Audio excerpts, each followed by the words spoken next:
ବାପା କଣ ବାଲ୍ଟି ଗାମୁଛା ଧରି କି ଆଡେ ବାହାରିଲ କି? ଯାଉଥିଲ ମା ଆଜି ତ ଦୋକାନ ଗଲାନି ଆଜି ବନ୍ଦ ଅଛି ଆଉ ଆଜି ବଲରଟା ଟିକେ ଧୁଆ ଯିବ ନା ବହୁତ ଧୂଳି ହେଇଛି ନା ଭଡା ଯାଇକି ଠିଆ ହେଇଥିଲା ନା ଆଜି ଧୋଇଦେବି ଆଉ ଦୋକାନ ବନ୍ଦ ଅଛି ଆଉ ବଲରଟା ଧୋଇଦେବି ଆଉ ହଁ ନା ଆରେ ଆଜି ବଲରକୁ ଆଜି ଗଧା ଗୁଧି ହବ ସଫାସୁତୁରା ହବ ଆଉ ସସ୍ମିତା ଆଜ୍ଞା ମୁଁ ଯାଉଛି ତାହେଲେ ବଲରଟା ଧୋଇତେ ହେଲା ହଉ ମା ଯାଉଥିଲ ହଁ ନା ଜଲ୍ଦି ପଳେଇ ଆସିବ ଧୋଇକି। କେତେବେଳେ ଆସିବ? ହଁ ତଥାପି ଘଣ୍ଟାଟେ ନାଗିଯିବ ଲୋ। ମୁଁ ଯିବି କି ନା ମା ଯିବେ? ନା ନା ତୁମେ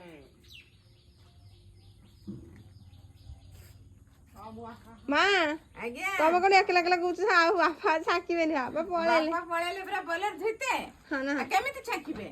ମୁଁ ସାଙ୍ଗେ ଧୋଇତେ ତୁ ମତେ ଟିକେ ସାହାଯ୍ୟ କରିବୁ ନା ନାଇଁ? ହଁ କରିବି ହେଁ ହଁ ଆସେ ଆସେ ହଉ ଯାଉଛି ବାପା ହଁ କଣ ବାଲ୍ଟି ଗାମୁଛା ଧରି କି ଆଡେ ବାହାରିଲ କି? ଯାଉଥିଲ ମା ଆଜି ତ ଦୋକାନ ଗଲାନି ଆଜି ବନ୍ଦ ଅଛି ଆଉ ଆଜି ବଲରଟା ଟିକେ ଧୁଆ ଯିବ ନା ବହୁତ ଧୂଳି ହେଇଛି ନା ଭଡା ଯାଇକି ଠିଆ ହେଇଥିଲା ନା ଆଜି ଧୋଇଦେବି ଆଉ ଦୋକାନ ବନ୍ଦ ଅଛି ଆଉ ବଲରଟା ଧୋଇଦେବି ଆଉ ହଁ ନା ହଁ ଆରେ ଆଜି ବଲରକୁ ଆଜି ଗଧା ଗୁଧି ହବ ସଫାସୁତୁରା ହବ ଆଉ ସସ୍ମିତା ଆଜ୍ଞା ମୁଁ ଯାଉଛି ତାହେଲେ ବଲରଟା ଧୋଇତେ ହେଲା ହଉ ମା ଯାଉଥିଲ ହଁ ନା ଜଲ୍ଦି ପଳେଇ ଆସିବ ଧୋଇକି। କେତେବେଳେ ଆସିବ?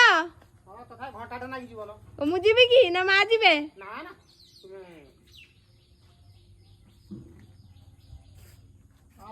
ମା ଆଜ୍ଞା ତମେ କଣ ଏକଲା ଏକଲା କହୁଛ ଆଉ ବାପା ଛାକିବେନି ବାପା ପଳେଇଲେ ବାପା ପଳେଇଲେ ପୁରା ବୋଲେର ଧୋଇତେ ହଁ ନା ଆଉ କେମିତି ଛାକିବେ? ମୁଁ ସାଙ୍ଗେ ଧୋଇତେ ତୁ ମତେ ଟିକେ ସାହାଯ୍ୟ କରିବୁ ନା ନାଇଁ? ହଁ କରିବି ହେଁ ହଁ ଆସେ ଆସେ ହଉ ଯାଉଛି